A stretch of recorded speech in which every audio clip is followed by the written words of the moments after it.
Hello everyone, myself Neetu Anand and welcome to Naval ji academy. सो आज हम करेंगे बहुत ही फेमस टॉपिक है विच इज कॉच पॉस्टुलेट्स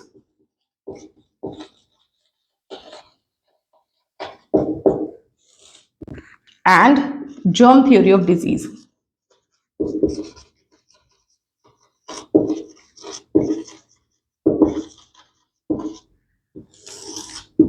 जब लुईस पास्चर ने ये चीज बता दी थी कि स्पॉन्टेनियस जनरेशन जैसी चीज एग्जिस्ट नहीं करती है, कोई भी ऑर्गेनिज्म जो है नॉन लिविंग मैटर से प्रोड्यूस नहीं हो सकता है, तब उस वक्त बहुत सारे साइंटिस्ट ऐसे हुए जिन्होंने माइक्रो ऑर्गेनिजम्स की तरफ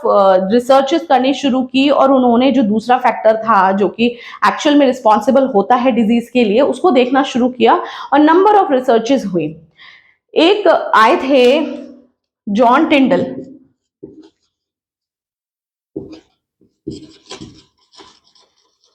जिन्होंने कहा था 1877 में उन्होंने टिंडल इफेक्ट दिया था और उन्होंने ये बात बोली थी कि डस्ट पार्टिकल्स जो होते हैं उसके अंदर प्रेजेंट होते हैं जर्म्स और ये जर्म्स ही रिस्पॉन्सिबल होते हैं कंटामिनेशन के लिए। तो उन्होंने जब ये बात बोली थी कि ये जर्म्स होंगे तभी कंटामिनेशन होगा, यानी कि स्पॉइलेज होगा या फिर किसी भी जो न्यूट्रिएंट ब्रॉथ है या जो भी A to Z आप चीज ले रहे हैं उसके अंदर अगर ग्रोथ हो रही है जिसे हम स्पॉन्टेनियसली मान रहे थे, जो कि एंशिएंट टाइम में बिलीव किया जा रहा था कि एटलीस्ट जो एंटोन वॉन लिवॉन हुक के जो एनिमल क्यूल्स हैं वो तो डेफिनेटली स्पॉन्टेनियसली प्रोड्यूस होते होंगे। तो ये चीज की जो थ्योरी थी, ये जो बिलीव हो रहा था, वो बेसिकली उसको जॉन टिंडल के इस इफेक्ट के बाद, जो कि फिजिक्स का बहुत बड़ा एक फिनोमेना है, तो जॉन टिंडल के इस फिनोमेना के बाद ये समझ आ गया कि एक्चुअल में जिस चीज को हम ये कह रहे हैं ना कि एयर अगर पास होगी उस न्यूट्रिएंट सॉल्यूशन में और वहां पे जाकर वो ग्रोथ करेगी, वो बेसिकली एयर के अंदर कुछ ऐसे सब्सटेंसेस प्रेजेंट हैं जो कि रिस्पॉन्सिबल होंगे उस पर्टिकुलर कंटामिनेशन के लिए। तो वो जो डस्ट पार्टिकल्स हैं उसके अंदर क्या प्रेजेंट होगा? जर्म्स। जर्म्स मतलब माइक्रोब्स, यानी कि वो माइक्रो ऑर्गेनिज्म जो इतने माइन्यूट हैं, इतने माइक्रोस्कोपिक नेचर के हैं कि हमें विजिबल ही नहीं है नेकेड आइज से। तो ये चीज जो है जॉन टिंडल ने 1877 में एक्सप्लेन कर दी थी। अब हालांकि एक आए थे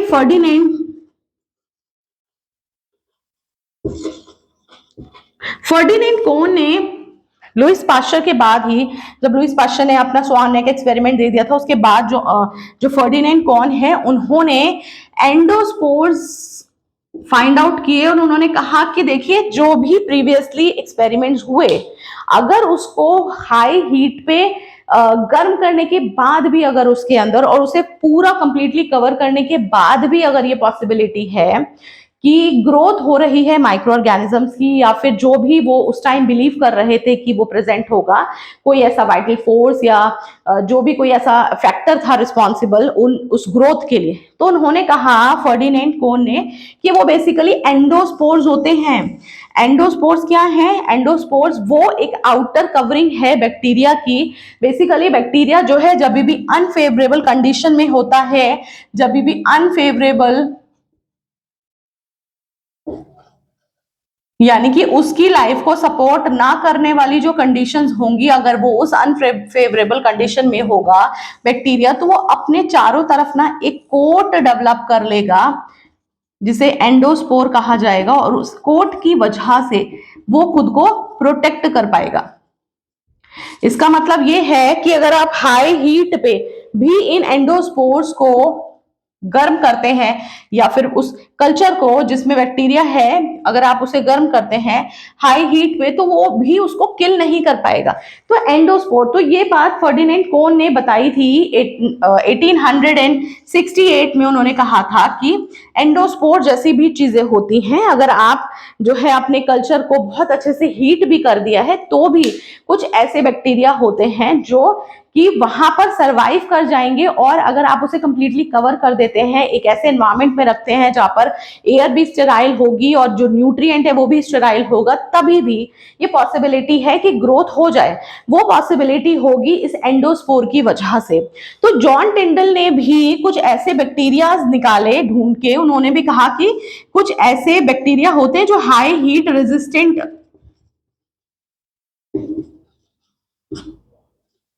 को सह सकते हैं, बहुत ज्यादा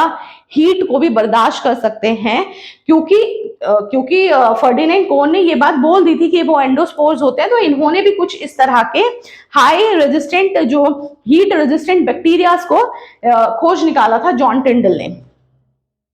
तो जब ये चीज सामने आ गई कि ऐसा नहीं है कि आप ये बोलें कि स्पॉन्टेनियस जनरेशन में हम बोल रहे हैं कि कोई भी ऐसा वाइटल फोर्स है या कोई ऐसा फैक्टर है जो रिस्पॉन्सिबल है किसी भी ऑर्गेनिज्म को, स्पेशली एनिमल क्यूल्स, जो एंटोन वॉन लिबॉनहुक ने जिन्हें एनिमल्स क्यूल कहा था, उनको जनरेट करने के लिए कोई वाइटल फोर्स होगी। तो ये बात सामने निकल के आ गई थी कि एंडोस्पोर्स भी हैं, जो कि हमें लगेगा कि वो उस मीडियम से पूरी तरीके से खत्म हो गए हैं, बट फिर भी एंडोस्पोर्स जो है रीबर्थ करा देगा, या फिर ये कहिए कि उस पर्टिकुलर बैक्टीरिया को दोबारा से एक्टिव कर देगा जैसे ही उसे फेवरेबल कंडीशन मिलेगी। तो ये सब चीजें जब रिसर्च होने लग गई, इंफॉर्मेशन लोगों तक पहुंचने लग गई, तो बहुत सारे ऐसे साइंटिस्ट हुए जिन्होंने नंबर ऑफ डिजीजेस के बारे में बताया। उन्होंने ये कहा कि कोई भी जो माइक्रो ऑर्गेनिज्म है वो तभी डिजीज करेगा जब वो पैथोजेनिक होगा, यानी कि वो उसके पास वो एबिलिटी होगी कि वो डिजीज कर सके। सीधी सी बात है कि कोई भी माइक्रो ऑर्गेनिज्म अगर उसके पास डिजीज करने की एबिलिटी होगी तभी वो डिजीज करेगा। अगर वो नॉन पैथोजेनिक है यानी कि हार्मलेस है तो किसी तरह का डिजीज नहीं करेगा। और ऐसा नहीं है कि माइक्रो ऑर्गेनिज्म सिर्फ एनिमल्स में या प्लांट्स में ही डिजीज करते हैं, ये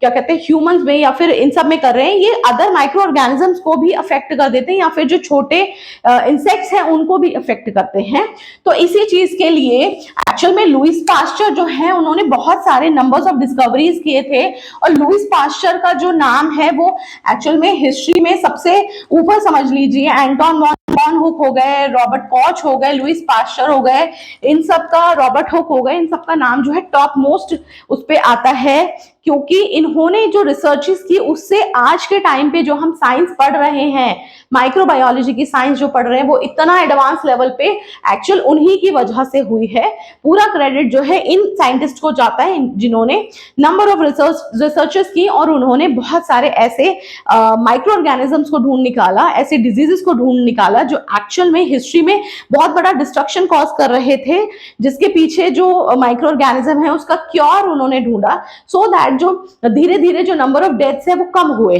तो उन्होंने एक तरह से ह्यूमन के लिए, मैनकाइंड के लिए बहुत बड़े काम किए, जिसकी वजह से आज हम जो है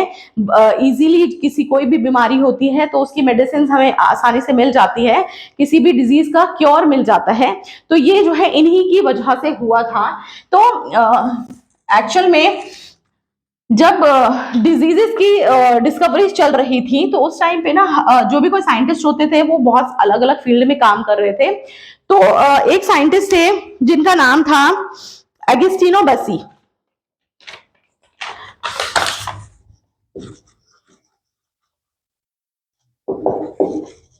एगस्टिनो बेसी ने ये कहा था कि सिल्क वॉर्म के अंदर एक तरह की डिजीज होती है जिसकी वजह से जो सिल्क इंडस्ट्री है ना वो सफर कर रही है,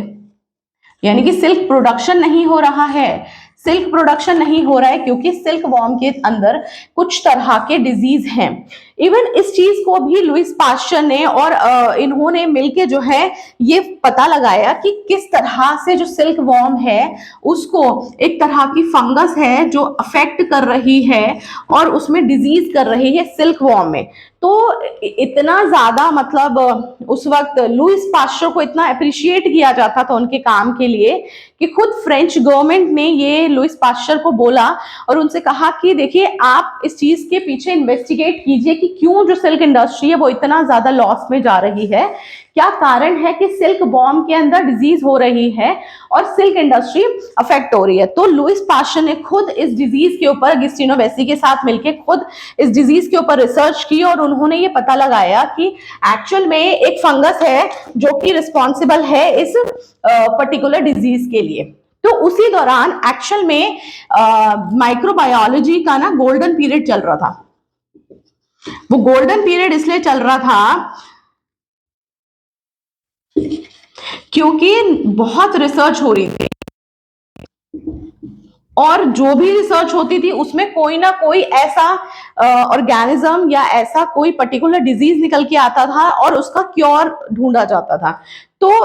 1857 से लेके 1915 के दौरान तक का जो पीरियड था वो basically golden period of microbiology में गिना जाता है। वो इसलिए क्योंकि उस वक्त बहुत बहुत रिसर्चेज हो रही थी और सारी ही रिसर्चेज जो है सब पॉजिटिव रिजल्ट्स दे रही थी और ज्यादा मैक्सिमम जो रिसर्च हुई उसमें दुनिया भर की जो डिजीजेस थी ना उनके कॉजेटिव एजेंट प्लस उनके क्योर पता किए गए। तो और ये एक्चुअल में पॉसिबल तब हुआ जब दुनिया में इतना डिस्ट्रक्शन हो रहा था और जो पॉजिटिव एजेंट है बेसिकली उसका पता नहीं लग रहा था, तब नंबर ऑफ रिसर्च ज्यादा बढ़ गए। जैसे कि एक हिस्ट्री का एक बहुत बड़ा एक भुखमरी आई थी जिसे ग्रेट फेमाइन ऑफ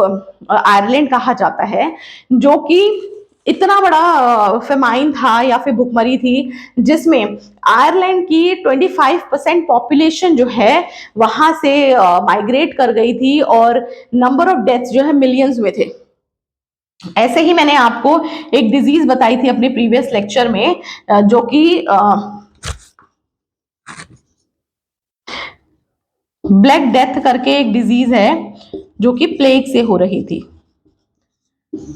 ये डिजीज हो गई या फिर द ग्रेट पोटैटो ब्लाइट हो गई।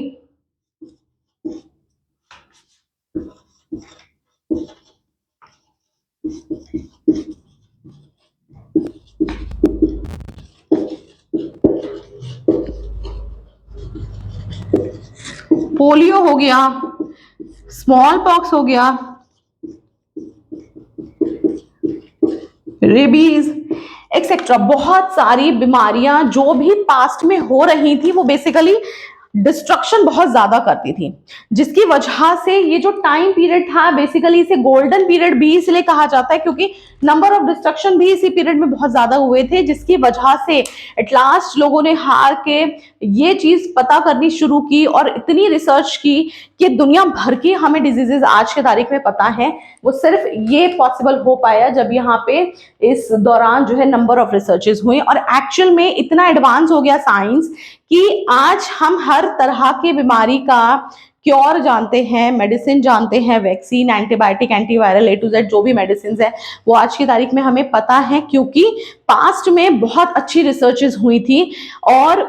आज की तारीख में अगर कोई ऐसा डिजीज हो भी जाता है जो जिसका क्योर जल्दी से मिल नहीं रहा है, जैसे फॉर एग्जांपल कोरोना जब बीमारी हुई थी तो उसकी जो रिसर्च थी डे 1 से शुरू हो गई और फाइनली जो है कोरोना की वैक्सीन भी डेवलप हो गई विद इन अ ईयर। तो ये चीज जो है इसलिए भी इंपॉर्टेंट है क्योंकि साइंस ने इतनी तरक्की कर ली है कि आज हम कोई भी डिजीज होती है तो उसका सोल्यूशन जो है मिनटों में निकाल लेते हैं। कुछ ही हमें दिन लगते हैं जिसमें हम उसका सोल्यूशन निकाल लेते हैं। वो सिर्फ पॉसिबल हुआ है क्योंकि साइंस इतना डेवलप हो गया है। उसके पीछे जो है पास्ट में हमारे बहुत सारे साइंटिस्ट उनका इन्वॉल्वमेंट रहा तो हम ये आज कर पा रहे हैं। तो ये जो डिस्ट्रक्शन हुआ तब जो है लोगों के अंदर ये क्यूरियोसिटी जागी कि ये इतना डिस्ट्रक्शन क्यों हो रहा है डिजीजेस की वजह से। तो जो मैं उसकी बात कर रही हूँ फेमाइन की, तो उसका नाम है the great potato blight of Ireland.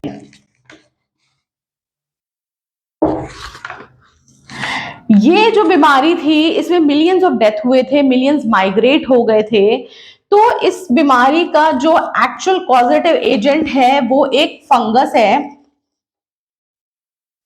जिसे फाइटोप्थोरा इन्फेस्टेंस बोला जाता है।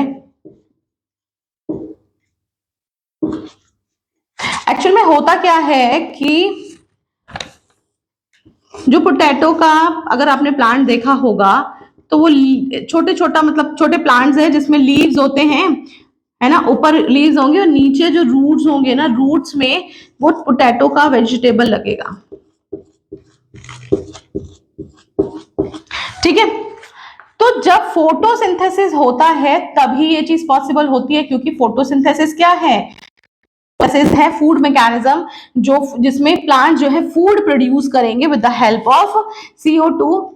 प्लस H2O, और क्या देंगे, कार्बोहाइड्रेट C6H12O6, और इन रिटर्न जो बाय प्रोडक्ट निकलेगा वो निकलेगा O2। ठीक है, तो ये और किसके प्रेजेंस में होगा, क्लोरोफिल के प्रेजेंस में, और इस क्लोरोफिल को एक्टिव कौन करेगा, सनलाइट। ठीक है,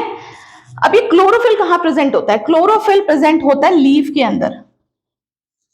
अगर लीफ के अंदर जो प्रेजेंट क्लोरोफिल है, अगर उसको ही ये फंगस फाइटोप्थोरा इन्फेस्टेंस खराब कर दे, या फिर उसको खा जाए, या फिर उसे सड़ा दे, तो क्लोरोफिल की वजह से फोटोसिंथेसिस हो रहा है, यानी कि ये पोटैटो का डेवलपमेंट उसी की वजह से हो पा रहा है, क्योंकि ये क्या है, ये फूड प्रोडक्ट है, फूड मतलब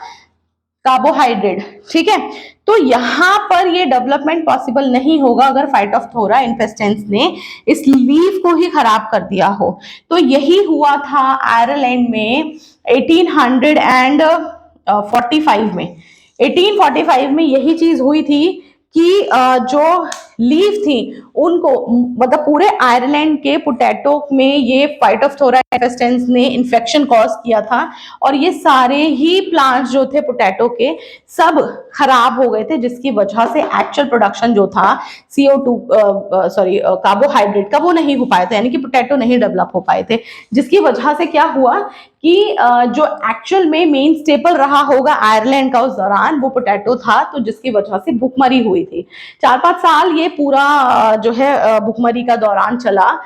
चला, जिसकी वजह से बहुत डिस्ट्रक्शन हुए, और फाइनली जो है ये तो खैर पता ही लग गया था रिसर्च से कि फाइटोप्थोरा इन्फेस्टेंस जो है यहाँ हुआ है। एक्चुअल में उस वक्त जो डिजीजेस हुआ करती थी वो इतनी ज्यादा बड़ी मात्रा में होती थी कि वो पूरे के पूरे उस पर्टिकुलर एरिया के उसके पूरे नक्शे को ही बदल देती थी, उसके पूरे कल्चर को ही चेंज कर देती थी, और लोगों की जो मेंटालिटी थी उसे चेंज कर देती थी। जैसे कोरोना के बाद से अब हम लोगों की सबकी मेंटालिटी चेंज है, हम लोग ज्यादा जो है बिलीव करते हैं सब चीज हाइजीन रखने की, कूड़ा ना फैलाने की, और सब अच्छे से मतलब इन्फेक्शन होने से पहले ही उसका प्रिकॉशन करना जो है, ये कोरोना के बाद से जो हर किसी के दिमाग में ये चीज चलती है, दुनिया में हर कोई। तो ये जब डिस्ट्रक्शन होता था किसी भी पर्टिकुलर एरिया में, तो वो पूरे उसकी जो कल्चर था उसको ही चेंज कर देता था, और ये हम समझ सकते हैं क्योंकि हमने भी कोरोना का जो काल है वो देखा है। तो नंबर ऑफ डेथ्स जो है बहुत ज्यादा हुआ करती थी उस दौरान। तो एक बहुत बड़े एक सर्जन आए जिनका नाम था जोसेफ लिस्टर। जोसेफ लिस्टर ने कहा कि जो नंबर ऑफ डेथ्स है सर्जरी के बाद, जो नंबर ऑफ डेथ्स है वो बेसिकली बहुत बढ़ गई है। नंबर ऑफ डेथ्स सर्जरी के बाद बहुत ज्यादा बढ़ जाती हैं, जबकि होना क्या चाहिए कि जब भी सर्जरी हुई है तो जब भी सर्जरी हुई है तो उससे क्या होना चाहिए, इंसान को ठीक हो जाना चाहिए, बट नंबर ऑफ डेथ्स जो है इंक्रीज हो गई। उन्होंने कहा कि ये डेफिनेटली इसके पीछे जो कारण है ये जरूर कोई ना कोई ऐसा पैथोजेनिक ऑर्गेनिज्म ही होगा जो कि रिस्पॉन्सिबल हो सकता है इन नंबर ऑफ डेथ्स के पीछे। अब ये उन्होंने इसलिए कहा क्योंकि जो लुइस पास्चर के फर्मेंटेशन के प्रोसेस को, पास्चराइजेशन के प्रोसेस को उन्होंने बड़े ही अच्छे से समझा था और उसको एडमायर किया था कि उन्होंने किस तरह से माइक्रो ऑर्गेनिज्म का जो रोल था कंटामिनेशन के लिए वो एक्सप्लेन किया था। तो उन्होंने लुइस पास्चर ने जो फिनोमिना है जिसमें जो डेड बॉडीज होती हैं उनको डिकम्पोज करने की जो कैपेबिलिटी होती है, डिकम्पोजिशन की जो कैपेबिलिटी होती है कि किस तरह से कोई भी डेड बॉडी जो है वो अपने आप सड़ना शुरू हो जाती है, गलना शुरू हो जाती है, उसकी जो कैपेबिलिटी है उसको समझा। और उन्होंने देखा कि एक फिनोमेना होता है पेट्रीफैक्शन करके, उस फिनोमेना की वजह से ये डिकम्पोजिशन हो रही है। और लुइस पास्चर स्टेरिलाइजेशन और फर्मेंटेशन का जो प्रोसेस था उसको उन्होंने समझ के एक एंटीसेप्टिक जो है डेवलप किया, जिसकी वजह से जो वुंड इन्फेक्शन है उसको रोका जा सके। उन्होंने कहा कि जो ये वुंड इन्फेक्शन हो रहे हैं ना उसको रोका जा सकता है कि अगर आप जो है एंटीसेप्टिक यूज करें। अब एंटीसेप्टिक में क्या था, उन्होंने शुरू में कार्बोलिक एसिड जो है यूज किए, जो कि सीवेज को ट्रीट करने के लिए, जो गंदगी हो जाती थी कूड़े की वजह से, कूड़े कचरे की वजह से जो गंदगी होती थी उसको कंट्रोल करने के लिए कार्बोलिक एसिड यूज किया जाता था।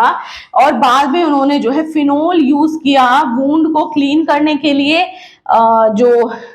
ड्रेसिंग होती थी, जो पट्टी बनती थी उसमें उसको फिनोल को यूज करते थे। ये सब चीजें उन्होंने जो है एज अ एंटीसेप्टिक जो है एंटीसेप्टिक यूज की। अब anti means against and septic means sepsis, सड़ा देना। किसी भी चीज को सड़ाने से रोकने के लिए उन्होंने ये चीज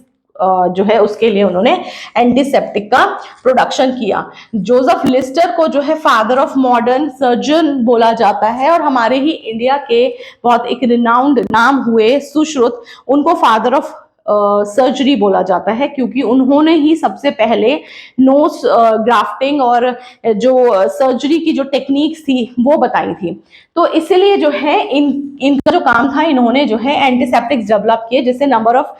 जो डेथ्स थी सर्जरी के बाद वो कम हो सके। तो एक्चुअल में इसके पीछे जो रीजन था वो कुछ बैक्टीरिया होते थे जो सेप्सिस करते थे, जो सेप्टिक कर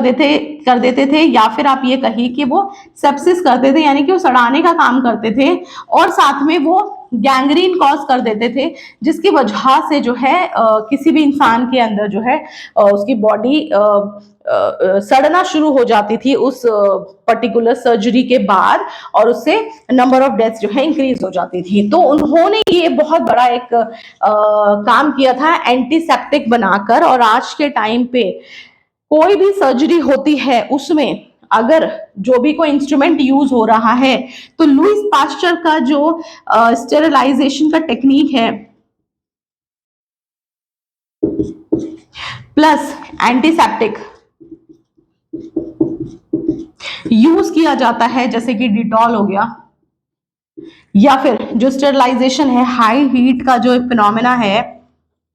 उस पे जो भी आप इंस्ट्रूमेंट यूज कर रहे हैं, जो क्लोथ यूज कर रहे हैं, जो भी A to Z चीजें सर्जरी के टाइम यूज होती हैं उसको स्टेरिलाइज किया जाता है बहुत हाई हीट पे, हाई टेम्परेचर पे। हालांकि इतने स्टेरिलाइजेशन के बाद भी बहुत पॉसिबिलिटी होती है, जैसे मैंने पहले आपको बताया कि एंडोस्पोर्स रह सकते हैं, बट ये कुछ ऐसे स्पेसिफिक बैक्टीरिया होते हैं, स्पेशल तरह के बैक्टीरिया जो एंडोस्पोर्स बना लेते हैं। मैक्सिमम या मेजॉरिटी ऑफ बैक्टीरिया के पास ये एबिलिटी नहीं होती कि वो एंडोस्पोर्स बना ले, बट कुछ ऐसे बैक्टीरिया होंगे जो एंडोस्पोर्स बनाएंगे, और ये एंडोस्पोर्स भी इसलिए बना लेते हैं क्योंकि ये कुछ तरह के जो है बैक्टीरिया होंगे जो कि ग्राम पॉजिटिव बैक्टीरिया होते हैं। ठीक है, तो यहां पर क्या होगा, स्टेरिलाइजेशन टेक्निक आप यूज करेंगे, हाई हीट पे भी आपने सब चीजें कर दी हैं, उसको बिल्कुल प्योर कर लिया, स्टिल जो है कुछ ऐसे एंडोस्पोर्स रह जाते हैं, बट फिर भी नंबर ऑफ डेथ जो है सर्जरी के बाद नहीं इतनी ज्यादा होती है, उसके पीछे जो कारण है वो बेसिकली हमारा बॉडी का इम्यून सिस्टम भी काम करता है। मैं आगे आपको बताऊंगी कि किस तरह से हमारे बॉडी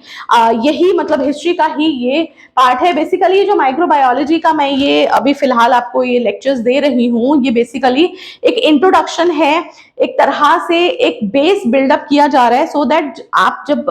माइक्रोबायोलॉजी पढ़ेंगे और आप अब डिफरेंट डिफरेंट सब ब्रांचेस इसकी पढ़ेंगे, जैसे बैक्टीरियोलॉजी पढ़ेंगे, mycology, phycology, immunology, molecular biology, cell biology, A to Z जितनी भी इसकी सब ब्रांचेस हैं, जब आप पढ़ेंगे तो एटलीस्ट आपको इसमें कोई कंफ्यूजन नहीं होगा और आपको पहले से पता होगा कि ये पर्टिकुलर जो साइंटिस्ट है या ये पर्टिकुलर जो भी रिसर्च हुई है वो बेसिकली कहाँ से इसकी शुरुआत हुई थी और किस तरह से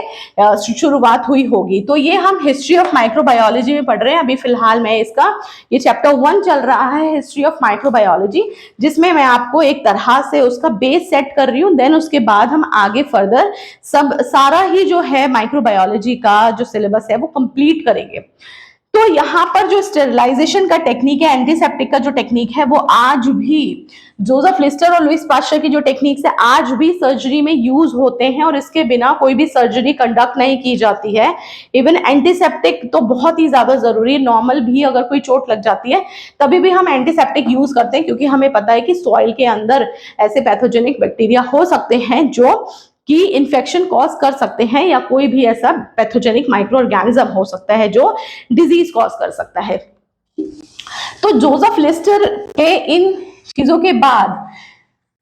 आगे फर्दर जो है बहुत काम ऐसे हुए जिसमें इन्फेक्शंस पता लगे। तो सब लोग अपने अपने रिसर्च लेके आते थे और बताते थे कि कोई भी जो बीमारी है वो हो रही है, उसका क्या उसका जो है कॉजेटिव एजेंट है, किस तरह से या कौन ऐसा पॉजिटिव एजेंट हो सकता है जो उसको बीमारी को कर रहा है। जैसे कि बहुत फेमस नाम है रॉबर्ट कॉच का, और रॉबर्ट कॉच ही हैं जिन्होंने आगे चल के जर्म थ्योरी ऑफ डिजीज या कॉच पॉस्टुलेट्स दिए थे, और इन्होंने बताया था कि जो भी बीमारी है उसके पीछे कोई पैथोजेनिक माइक्रो ऑर्गेनिज्म रिस्पॉन्सिबल होगा। ठीक है, और उन्होंने जो है 4 तरह के पॉस्टुलेट्स दिए थे। तो एक्चुअल में क्या हुआ था कि उस टाइम पे ना एंथ्रेक्स नाम की एक बीमारी थी, वो बहुत ज्यादा फैलती थी। किसमें? जो डोमेस्टिक एनिमल्स हैं एंड समटाइम्स वाइल्ड एनिमल्स में भी। अब क्योंकि डोमेस्टिक एनिमल्स जो है हमेशा से हमारा कंसर्न रहे हैं, काऊ, बफलो, गोट, ये सब जो है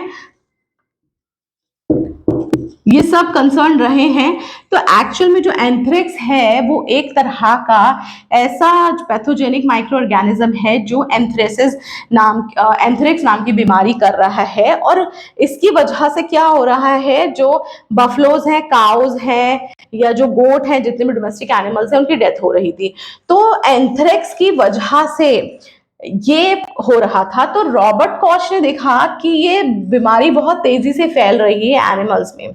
तो उन्होंने क्या किया, उन्होंने कुछ ऐसी काओ के ब्लड को लिया जो कि इन्फेक्शियस था। उन्होंने क्या किया, उन्होंने एक एक्सपेरिमेंट किया।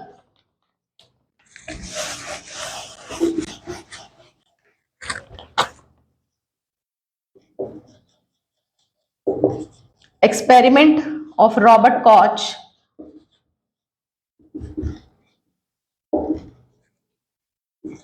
अब क्योंकि उस वक्त क्या करते थे, उस वक्त ना कोई ऐसा ऑर्गेनिज्म लिया जाता था जिसके ऊपर रिसर्च करके देखा जा सके, जिसके ऊपर टेस्ट कर सके कि जो भी पर्टिकुलर ऑर्गेनिज्म हम फाइंड आउट करना चाह रहे हैं या जो डिजीज कर रहा है वो हम डायरेक्ट किसी ह्यूमन या किसी और अदर एनिमल्स पे नहीं कर पाएंगे। तो हमने जो है बहुत सारे जो मतलब साइंटिस्ट थे उस टाइम पे माइस जो है माइस को या रैबिट्स को यूज करते थे रिसर्च करने के लिए। तो रॉबर्ट कॉच ने क्या किया, जो काउ इन्फेक्टेड थी एंथ्रेक्स से, उस काव को लिया, उस काव का ब्लड लिया जो जिसकी डेथ हो गई थी काव की, तो उसको लिया और उन्होंने क्या किया, उसको माइस को इंजेक्ट किया।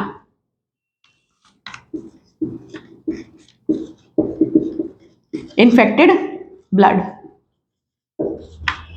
अब माइस को जब उन्होंने इन्फेक्टेड ब्लड से इंजेक्ट किया तो जैसे कि एंथ्रेक्स अदर एनिमल्स में हो रहा था तो ऐसे ही माइस में भी हो गया, तो माइस जो है इन्फेक्ट हो गया।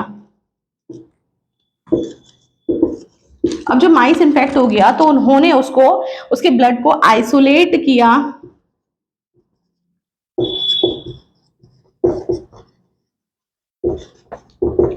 और ये देखा कि एक्चुअल में उसके अंदर भी एंथ्रेक्स को कॉज करने वाला बैक्टीरिया प्रेजेंट था। तो उन्होंने कहा कि अगर आप इन्फेक्शियस एनिमल से जो भी उस पर्टिकुलर बैक्टीरिया से या माइक्रो ऑर्गेनिज्म से इन्फेक्टेड ऑर्गेनिज्म होगा, अगर आप उसका बॉडी का कोई भी फ्लूइड लेके अगर आप दूसरे ऑर्गेनिज्म को इन्फेक्ट करते हैं तो उसके अंदर भी सेम तरह के डिजीज हो जाएगी। तो उन्होंने कहा कि ये इससे उन्हें एक आइडिया आया कि क्यों ना मैं इसके ऊपर और रिसर्च करूं और आगे मैं जो है इसमें उन्होंने जो 4 पोस्टुलेट्स दिए उसको आज भी यूज करके हम इन्फेक्शियस डिजीजेस और माइक्रो ऑर्गेनिज्म के बीच में रिलेशन सेट करते हैं, किस तरह से कोई भी पर्टिकुलर डिजीज के पीछे कौन माइक्रो ऑर्गेनिज्म रिस्पॉन्सिबल हो सकता है। ये सिर्फ और सिर्फ से पॉसिबल हुआ। तो रॉबर्ट कॉच ने जो है एंथ्रेक्स नाम के बैक्टीरिया के ऊपर काम किया। हालांकि एंथ्रेक्स का वैक्सीन जो है लुईस पास्चर ने इजाद किया था, इन्वेंट किया था लुईस पास्चर ने। तो रॉबर्ट कॉच ने क्या किया, उन्होंने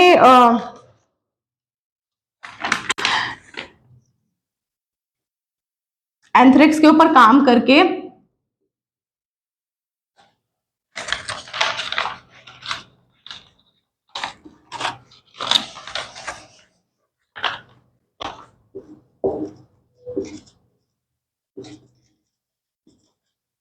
इसके ऊपर काम करके उन्होंने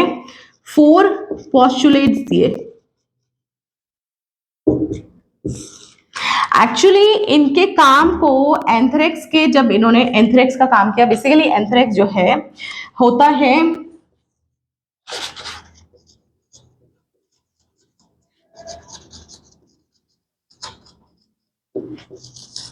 बैसिलस एंथ्रेसिस नाम के बैक्टीरिया की वजह से।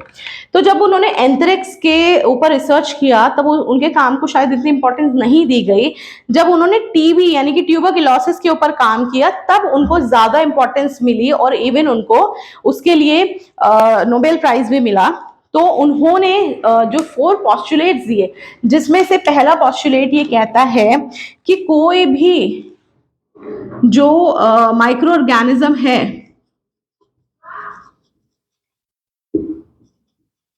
वो हमेशा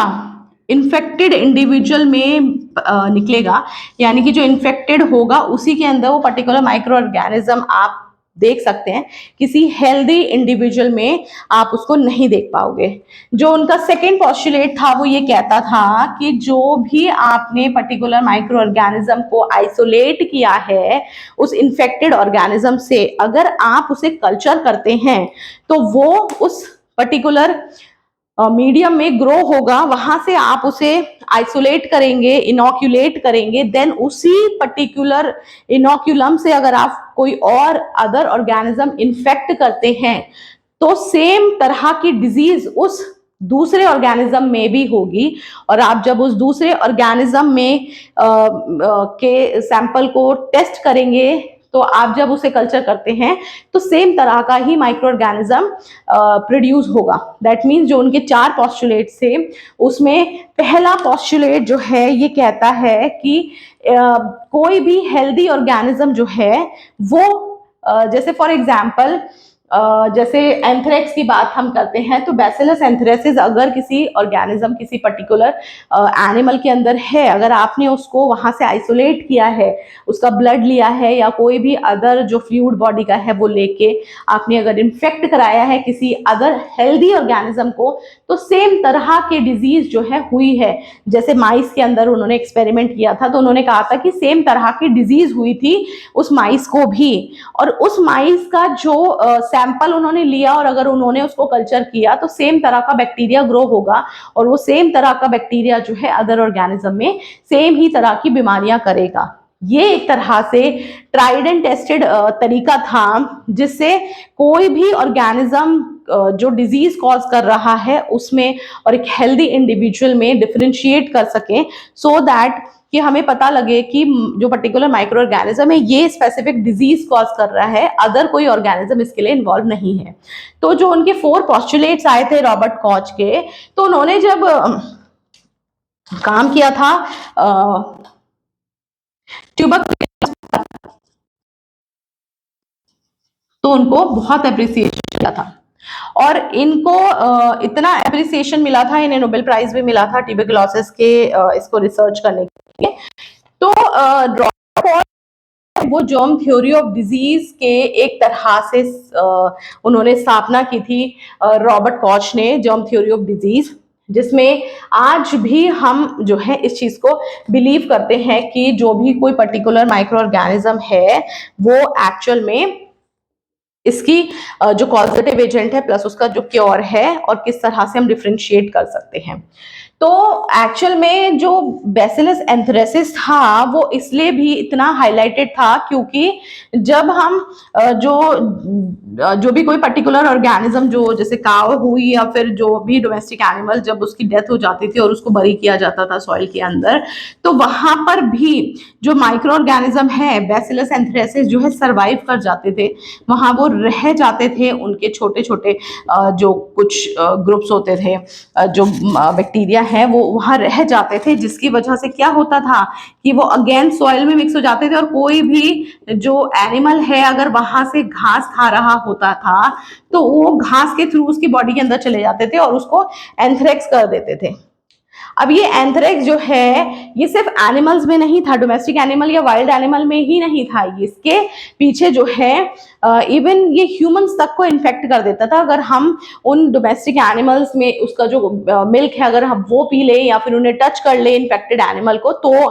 बहुत सारे ऐसे चांसेस होते थे कि ह्यूमन में भी ये डिजीज हो जाती थी।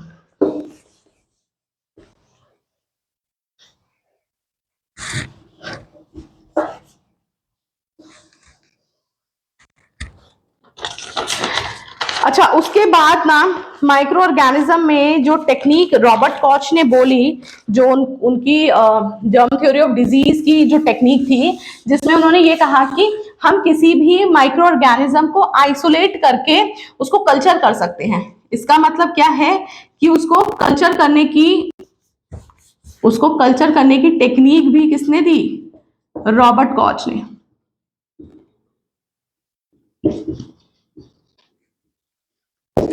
यानी कि जो मीडियम था जिसमें वो पर्टिकुलर माइक्रो ऑर्गेनिज्म डेवलप होगा, उस मीडियम को भी रॉबर्ट कॉच ने ही बनाया था। रॉबर्ट कॉच क्या करते थे कि वो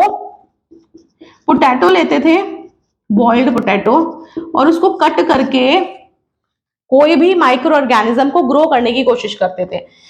जैसे पोटैटो उन्होंने लिया, हाफ कट किया और उसके अंदर ये कोशिश करते थे कि वो जो माइक्रो ऑर्गेनिज्म है वो इस पोटैटो पे ग्रो हो जाए। मगर ऐसा जो है हर जगह पॉसिबल नहीं होता था, हर जगह पे ये नहीं होता था कि वो बॉइल्ड पोटैटो काम कर जाए। तो रॉबर्ट कॉच को ना कुछ अपने एक्सपेरिमेंट्स में इस तरह के हिंड्रेंसेस होने लग गए कि वो पर्टिकुलर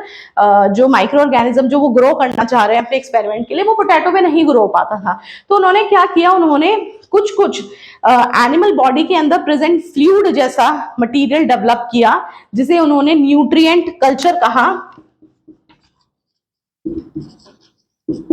और उस न्यूट्रिएंट कल्चर के ऊपर उन्होंने उसको ग्रो करना शुरू किया। अब वो न्यूट्रिएंट कल्चर बेसिकली ब्लड का बना हुआ था, प्रोटीन से कुछ तरह के, तो वो सिमिलर था, समवॉट सिमिलर था बॉडी फ्लूइड के जैसा। तो उन्होंने वो न्यूट्रिएंट कल्चर जो डेवलप किया, उन्होंने उसको एक और उनकी जो है एक्सपेरिमेंट्स में दिक्कत आई, वो ये कि उस न्यूट्रिएंट कल्चर को किस तरह के मेटल या किस तरह की उस पे इंस्ट्रूमेंट पे ग्रो किया जाए, मतलब किस तरह का ऐसा वो होना चाहिए, प्लेट हो या जो भी उनके जिस भी बर्तन में वो उस कल्चर को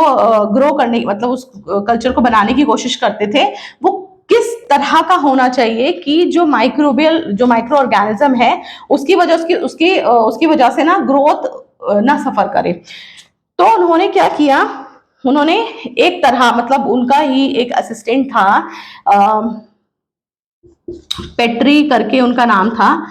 तो उन्होंने क्या किया, उन्होंने पेट्री प्लेट्स जो है डेवलप की, पेट्री प्लेट्स जो है डेवलप की जो कि ग्लास की बनी हुई होती थी, और वो ग्लास जो मटेरियल था वो बेसिकली अलाउ कर देता था कि जो भी न्यूट्रिएंट कल्चर में पर्टिकुलर माइक्रो ऑर्गेनिज्म या बैक्टीरिया ग्रो किया जा रहा है वो अच्छे से ग्रो हो जाता था। अब क्योंकि ब्लड और प्रोटीन जो है बिल्कुल सिमिलर था बॉडी फ्लूइड के, तो वो जो पर्टिकुलर माइक्रो ऑर्गेनिज्म था वो इजीली ग्रो हो जाता था। तो वहां से वो उसे आइसोलेट करते थे, मतलब उसको इनॉक्यूलेट करके देन उसके बाद अपना जो फर्दर एक्सपेरिमेंट था वो कंडक्ट करते थे।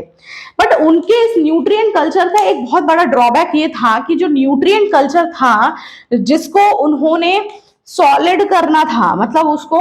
लिक्विड रहेगा तो वो बेस नहीं मिल पाएगा माइक्रो ऑर्गेनिज्म को कि वो उसको आगे फर्दर जो है ग्रो शो करे। तो न्यूट्रिएंट कल्चर को सॉलिड करने के लिए, सॉलिडिफाई करने के लिए उन्होंने ना जेलेटिन यूज किया,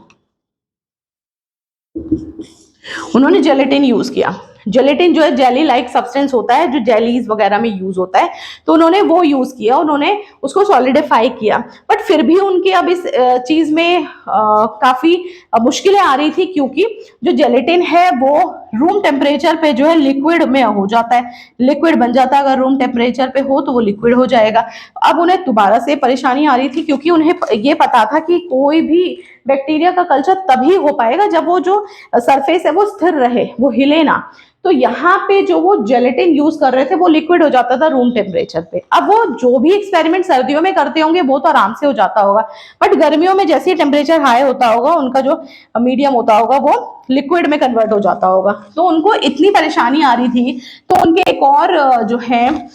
वो थे असिस्टेंट थे या उनके को वर्कर थे जिनकी वाइफ ने जेनी उनका नाम था, उन्होंने सॉरी फेनी करके उनका नाम था। उन्होंने क्या किया, उन्होंने उनको बोला कि देखो भाई मैं अपने बच्चों के लिए वो बनाती हूँ, जेलीज बनाती हूँ, और उसके लिए मैं अगार यूज करती हूँ। तो आप ना इस अगार को लेके इसके साथ आप देखिए कि आपका जो न्यूट्रिएंट कल्चर है क्या वो बन पाएगा। तो उन्होंने अगार लिया। अगार बेसिकली एल्गी होती है, एक तरह की एल्गी में से निकलने वाला ऐसा जेलेटिनियस सब्सटेंस होता है जो किसी भी चीज को, लिक्विड को सॉलिडिफाई कर दे। तो उन्होंने अगार को यूज किया, और अगार जो है उसकी खासियत ये थी 100 डिग्री सेल्सियस तक भी ये जो है सॉलिडिफाई रहेगा, और उसको जो है आप कम से कम जो है 50 डिग्री सेल्सियस टेम्परेचर तक रख सकते हैं। उसके टेम्परेचर मतलब इतना टेम्परेचर आपको चाहिए कि वो सॉलिड रहे, और लिक्विड भी जो है वो 100 तक नहीं होता है, मतलब वो जल्दी से जो है अपनी कंसिस्टेंसी को चेंज नहीं करेगा। तो अगर उन्होंने जो है यूज किया अगर और फिर जो है उनका न्यूट्रिएंट कल्चर जो है वो फेमस हो गया, और आज भी बैक्टीरियोलॉजी को स्टडी करने के लिए, माइक्रो ऑर्गेनिज्म की ग्रोथ कराने के लिए हम जो है अगर यूज करते हैं बेसिक मीडियम की तरह, और वहां पर जो है उसको वो किया जाता है। तो बेसिकली उन्होंने पेट्री प्लेट्स बनवा दी, उन्होंने कल्चर मीडियम बनाया। उस कल्चर मीडियम में उन्होंने क्या किया, उस कल्चर मीडियम में उन्होंने अगार यूज किया एज अ सॉलिडिफाइंग एजेंट। अब वो क्या करते थे कि उस कल्चर मीडियम को बनाया और उसके ऊपर कोई भी माइक्रो ऑर्गेनिज्म को यहाँ पे ऐसे स्प्रेड कर दिया। अब वो कुछ दिन बाद, 2-3 डेज बाद ये चीज ऑब्जर्व करते थे कि वो जो माइक्रो ऑर्गेनिज्म है वो ग्रोथ कर लेता है और छोटी छोटी कॉलोनीज बना लेता है ऐसे। तो वहां से उसको इनोक्यूलेट यानी कि छोटा सा एक स्पैचुला से थोड़ा सा हिस्सा लिया जाता है, देन उसके बाद उसको टेस्ट कर लिया जाता है। तो ये जो उनका टेक्निक था रॉबर्ट कॉच का, वो रिसेंट टाइम में भी यूज किया जाता है, और हाईली यूज्ड ऐसा टेक्निक जो है रॉबर्ट कॉच ने बनाया था। तो रॉबर्ट कॉच ने न्यूट्रिएंट कल्चर डेवलप कर दिया, पेट्री प्लेट्स बना दी, उन्होंने जो है टेक्निक्स बता दी कि किस तरह से आप जो है किसी पर्टिकुलर माइक्रो ऑर्गेनिज्म को आप जो है डेवलप करा सकते हो, उसको ग्रो करा सकते हो लैब में, और उसको वहां से आइसोलेट करके वहां से उसको टेस्ट कर सकते हो, और आप जो भी कोई डिजीज है उसको पता लगा सकते हो। तो ये चीज जो है रॉबर्ट कॉच ने की थी। अब जो लुईस पाश्चर थे, क्योंकि लुईस पाश्चर जो है उन्होंने पाश्चर इंस्टीट्यूट डेवलप किया था, बनाया था अपना पाश्चर इंस्टीट्यूट, तो वहां पे जो है बहुत सारे रिसर्च करते थे। तो उन्होंने जो है उस टाइम पे फैलने वाली ज्यादातर जो बीमारियां थे उसके बारे में उन्होंने स्टडी किया था। तो उनमें से एक बीमारी जो है वो है रेबीज की बीमारी। एक बीमारी है रेबीज, जो कि एक तरह का जो है इन्फेक्शियस ऑर्गेनिज्म है जो एनिमल्स को इन्फेक्ट करता है। तो उन्होंने क्या किया, वो रेबीज को पढ़ रहे थे और उन्होंने एक छोटा बच्चा था जिसे रेबिड डॉग ने या फिर एनिमल ने काटा था। तो जब वो रेबीज का लुईस पाश्चर जब रेबीज के बारे में रिसर्च कर रहे थे तो उस बच्चे को ना उनके पास लाया गया जिसका नाम था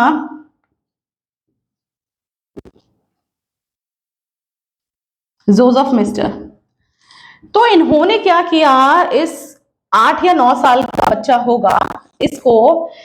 देखा और उन्होंने कहा कि इसे तो रेबीज है, क्योंकि जब वो रेबीज को पढ़ रहे थे तो वो जो सिम्टम्स थे वो सेम जो है इस बच्चे के अंदर दिख रहे थे। तो उन्होंने कहा कि इस बच्चे को तो रेबीज है। तो लोगों ने उनसे रिक्वेस्ट की कि आप प्लीज इसको ठीक कर दीजिए बच्चे को। तो उन्होंने अग्री कर दिया, उन्होंने कहा कि ठीक है चलो मैं इस रेबीज का वैक्सीन बना रहा हूँ, तो इस रेबीज का जो वैक्सीन मैं बना रहा हूँ वो मैं इस बच्चे पे टेस्ट करता हूँ। तो उन्होंने क्या किया, उन्होंने 13 टाइम्स जो है रेबीज का जो वायरस है वो इनएक्टिव फॉर्म में, बेसिकली इनएक्टिव फॉर्म जो था उसका वायरस का, उसको इंजेक्ट किया था उस बच्चे के बॉडी में।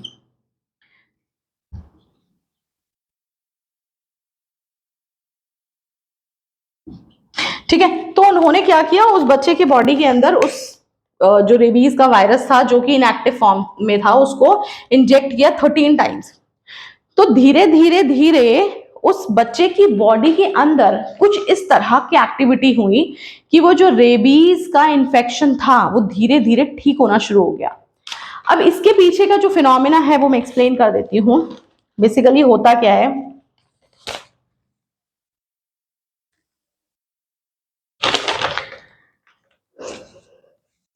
कि कोई भी ऐसा पैथोजेनिक माइक्रो ऑर्गेनिज्म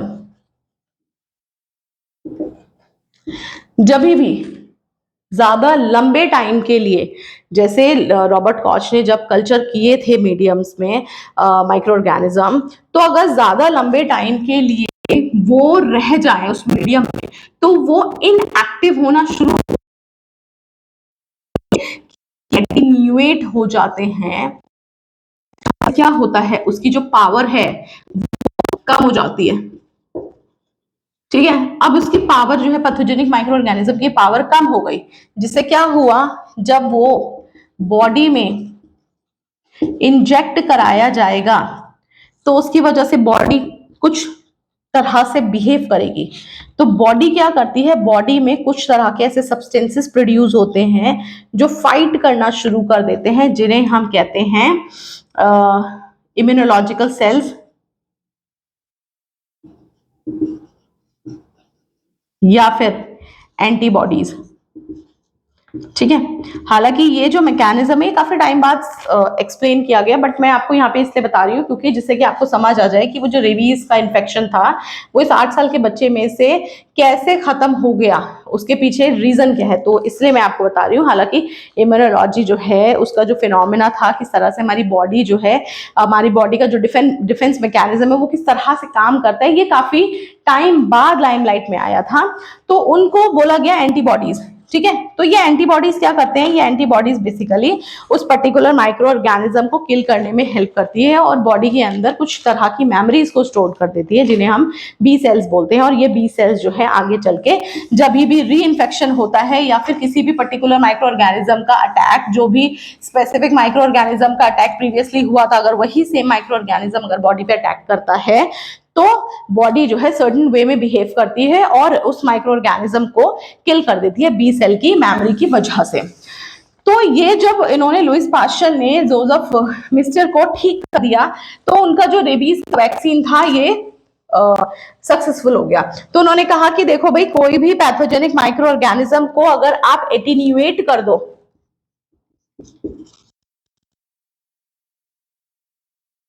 उसको बहुत माइन्यूट क्वांटिटी में लो, तो उससे क्या होगा, उससे जो उसकी इन्फेक्शन करने की एबिलिटी होगी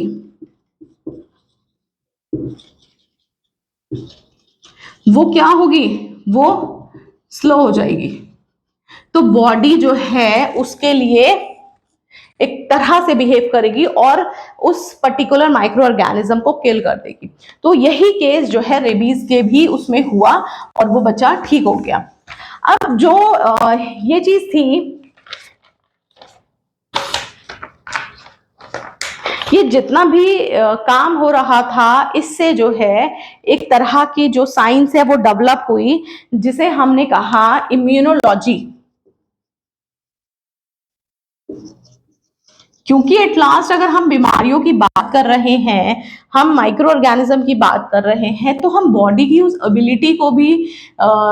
बाहर निकालेंगे या पता करेंगे कि किस तरह से हमारी जो बॉडी है माइक्रो ऑर्गेनिज्म के लिए फाइट करती है। तो ये जो माइक्रो ऑर्गेनिज्म के लिए फाइट करने के लिए जो एबिलिटी है वो है हमारी इम्यून सिस्टम, हमारा immune system.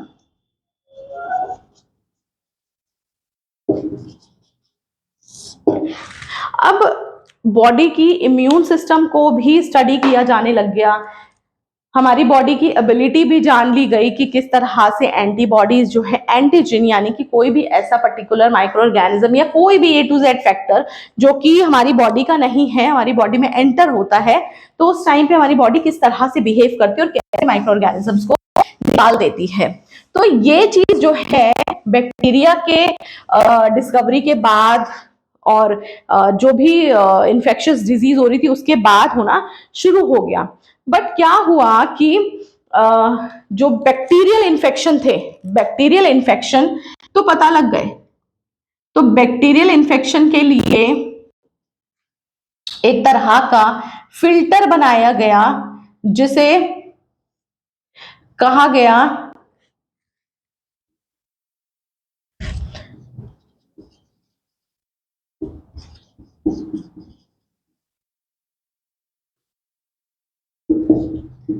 Bacterial porcelain filter. और उस फिल्टर में क्या हुआ, जितने भी तरह के बैक्टीरिया थे उसको फिल्टर कर लिया जाता था। अब उस टाइम पे बैक्टीरियल इन्फेक्शंस का पता लग गया था, तो सबको लगता था कि ये बैक्टीरिया की वजह से हो रहा होगा। But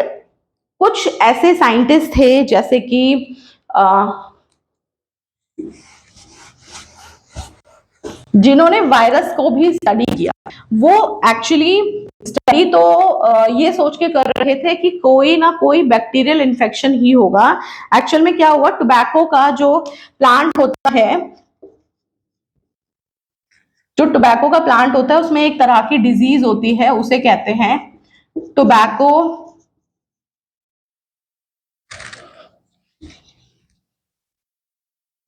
tobacco mosaic.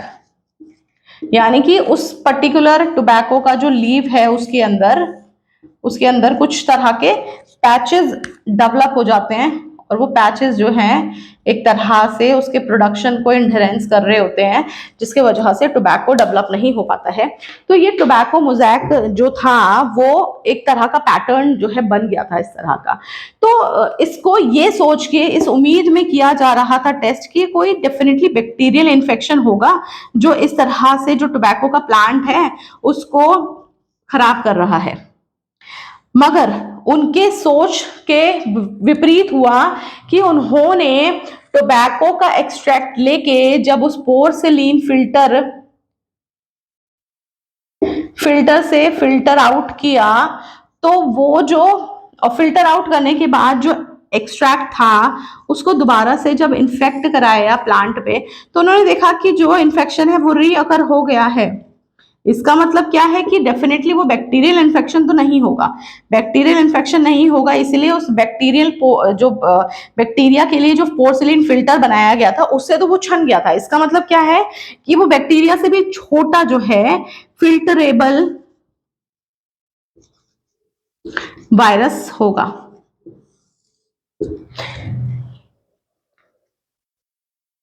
तो ये चीज जब बता दी गई थी तब पता लगा कि एक्चुअल में बैक्टीरिया नहीं, वायरस भी है जो कि बैक्टीरिया से भी छोटा है, वो डिजीज कॉज कर रहा है।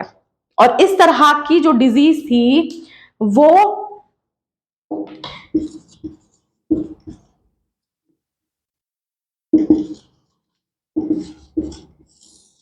बायरिंग नाम के एक साइंटिस्ट थे जिन्होंने बताई थी कि